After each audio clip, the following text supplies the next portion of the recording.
Assalamualaikum warahmatullahi wabarakatuh. Kisah Nabi Isa hidupkan kembali putra Nabi Nuh alaihi salam.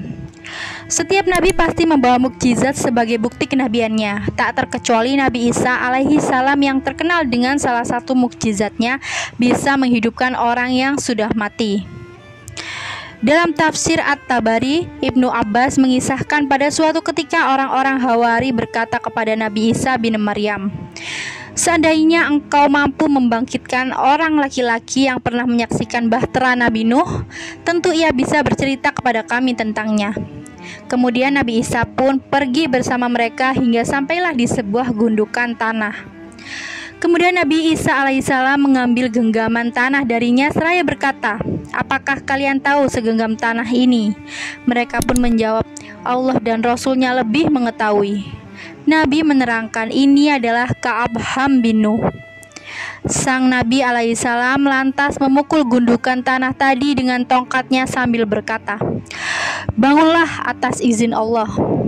Tiba-tiba bin Nuh bangkit sambil menggoyang-goyangkan tanah yang ada di kepalanya sedang beruban. Kemudian Nabi Isa bertanya kepadanya, "Apakah seperti ini keadaanmu saat meninggal?" Lalu ia pun menjawab, "Tidak. Saat meninggal dunia justru aku masih muda. Namun aku mengira sekarang ini kiamat karenanya aku sudah beruban." Nabi Isa lalu berkata lagi kepadanya, "Sekarang berceritalah kepada kami tentang bahtera Nabi Nuh." Pun kemudian bercerita, panjangnya bahtera Nuh 1200 hasta dan lebarnya 600 hasta. Ia berdiri dari 3 lantai.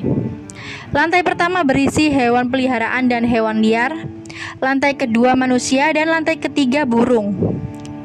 Tatkala kotoran hewan peliharaan sudah mulai banyak, Allah kemudian mengilhami Nuh untuk menggelitik ekor gajah. Setelah ia menggelitiknya, tiba-tiba keluar darinya seekor babi jantan dan babi betina. Sepasang babi itu kemudian menyapu bersih kotoran-kotoran tersebut. Tak lama kemudian masalah lain datang. Beberapa ekor tikus muncul menggerogoti tali-tali kapal. Lalu Allah akhirnya kembali mengilhami Nuh untuk memukul bagian di antara 2 mata singa. Tiba-tiba keluar dari lubang hidungnya seekor kucing jantan dan kucing betina. Kedua kucing itulah yang memangsa tikus-tikus tersebut. Isa alaihissalam juga bertanya kepada bagaimana Nuh mengetahui negeri-negeri yang sudah tenggelam? Bin Nuh menjawab, beliau mengutus burung gagak untuk memberi kabar kepada darinya. Sayangnya dalam menjalankan tugas, gagak mendapati bangkai sehingga asyik memakannya. Nabi Nuh alaihissalam berdoa agar gagak dihantui ketakutan. Akibat rasa takutnya itu, gagak tidak senang memiliki sarang. Untuk menjalankan tugas yang sama, Nabi Nuh alaihissalam kini mengutus burung merpati. Berbeda dengan gagak, burung merpati yang mengemban tugasnya dengan baik. Ia kemudian pulang membawa daun zaitun di paruhnya dan tanah liat di kedua kakinya. Dari 2 benda itu Nabi Nuh bisa mengetahui daerah mana saja yang masih terendam dan mana daerah yang masih kering.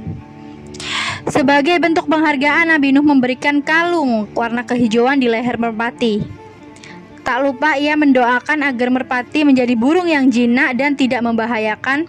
Berkat doa sang Nabi, merpati menjadi burung yang senang dengan kandang. Orang-orang Hawari berkata kepada Isa, "Wahai utusan Allah, bisakah kita membawa ini kepada keluarga kami supaya bisa duduk dengan kami dan berbincang dengan kami?" Lalu Nabi Isa pun menjawab, "Bagaimana bisa orang yang sudah tak diberi rezeki kehidupan bisa ikut kepada kalian?" Kemudian Nabi Isa berkata kepada "Kembalilah engkau atas izin Allah." Saat itu pula kembali menjadi tanah. Dari kisah di atas dapat kita petik beberapa pelajaran. Yang pertama yaitu Allah Maha Kuasa atas segala sesuatu, termasuk menghidupkan orang yang sudah mati di tangan Nabi Isa alaihissalam dari hadapan murid-muridnya.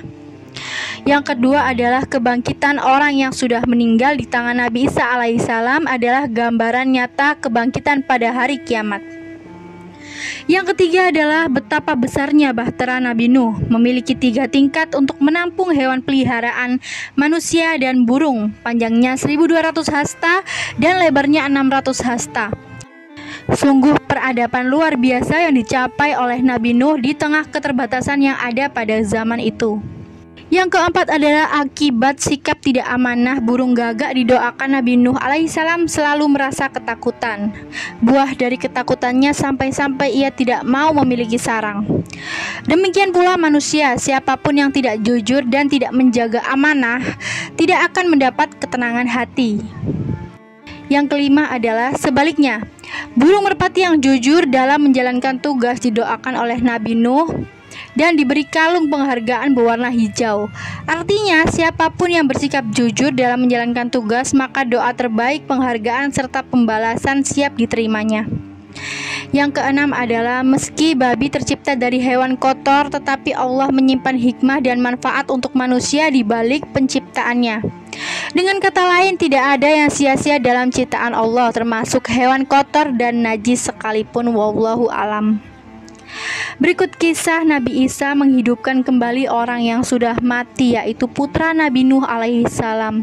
Terima kasih sudah menonton video hari ini. Wassalamualaikum warahmatullahi wabarakatuh.